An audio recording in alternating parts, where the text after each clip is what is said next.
Alors, je vais vous parler d'une démarche qui m'inspire beaucoup dans la conduite de projet, dans la conduite de réunion ou dans une session de formation. Il s'agit de la compréhension des mécanismes perceptifs et des biais cognitifs. Pourquoi? Parce qu'elles permettent d'anticiper les réactions des participants, leur comportement, ou encore de prendre des décisions beaucoup plus éclairées et qui évitent les pièges des mécanismes de la pensée. Pour ce faire, j'utilise des images, des illusions optiques. Pourquoi me direz-vous? Eh bien, parce que de façon assez ludique, les images et les illusions optiques permettent de comprendre de façon ludique des mécanismes complexes des processus mentaux. Deuxième intérêt, c'est qu'elles permettent de prendre conscience. Et quand on prend conscience et quand on comprend, eh bien, ça permet de réviser ces pratiques et de les bonifier pour qu'elles soient plus utiles. J'ai un jeu de cartes, je me suis confectionné un jeu de cartes à partir d'images clés et d'illusions optiques. Je vais vous en proposer deux pour vous illustrer mon propos. La première image que je vais vous proposer, c'est celle-ci. Alors, il s'agit, dans un contexte, dans une situation, de l'expression de 4 bonnes nouvelles et d'une nouvelle plutôt négative. Le cerveau va l'interpréter comme finalement la situation dans sa globalité, elle est négative. Le processus cognitif qui en découle, c'est le biais de négativité.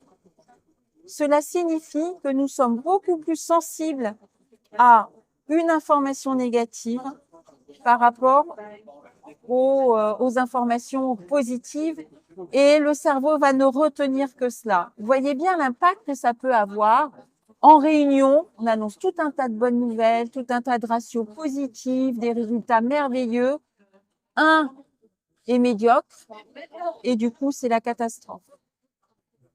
Donc, le raisonnement est biaisé, il n'est pas porteur de dynamisme et il vaut mieux avoir une attitude de trouver dans un ratio, dans une information médiocre, l'opportunité de trouver deux solutions qui permettent de nouveaux apports.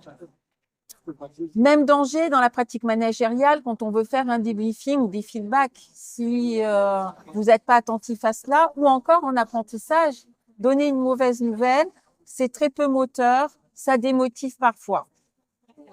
Deuxième prise de conscience, je vais vous remontrer l'image. Alors, si je la décris, vous voyez bien que c'est un avion qui ressemble plutôt à un avion que l'on peut rencontrer dans la Deuxième Guerre mondiale, avec identifié en point rouge les balles. Ce sont des avions qui reviennent dans leur entrepôt et le chef d'atelier demande à son équipe de trouver des solutions pour améliorer les carlingues. Donc, le premier réflexe, c'est de couvrir les impacts de balles. Sauf que si on raisonne avec cette donne-là, on se dit finalement on a raisonné avec des avions qui reviennent et des survivants, d'où le nom de ce biais qui s'appelle le biais des survivants. Ne faut-il pas mieux raisonner en prenant en compte cette donnée, certes, mais également des avions qui ne reviennent pas et des pilotes qui malheureusement n'ont pas survécu à la guerre. Ça veut dire que votre carlingue va peut-être du coup être renforcé, non pas au niveau des impacts de balles, mais sur les réacteurs, sur la partie qui finalement est pourvue de l'essence et qui est très explosive. Ça veut dire quoi? Ça veut dire que dans tout projet, il faut considérer les réussites, mais aussi les échecs pour en tirer le meilleur parti. Deux exemples parmi un jeu de 18 cartes qui, rassemblés, permet d'avoir les 18 tips de bonnes pratiques pour améliorer sa pratique de gestion de projet. Ce jeu est un succès par la prise de conscience parce que du coup, on se décale sur des instincts, des automatismes de pensée. Et on voit bien qu'avec un petit peu de recul, on voit les choses autrement. Et on évite les pièges. On comprend mieux aussi les réactions de groupe. Et en comprenant mieux les réactions de groupe, comment on réagit instinctivement et de façon plus réfléchie, eh bien, on a des prises de décision qui sont plus justes.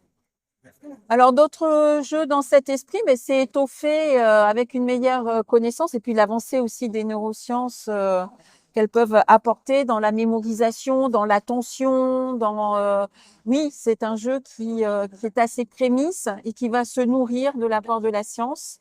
Il faut être très prudent pour en faire un usage qui soit bien aligné entre théorie et pratique, et aussi tirer enseignement des vraies vies.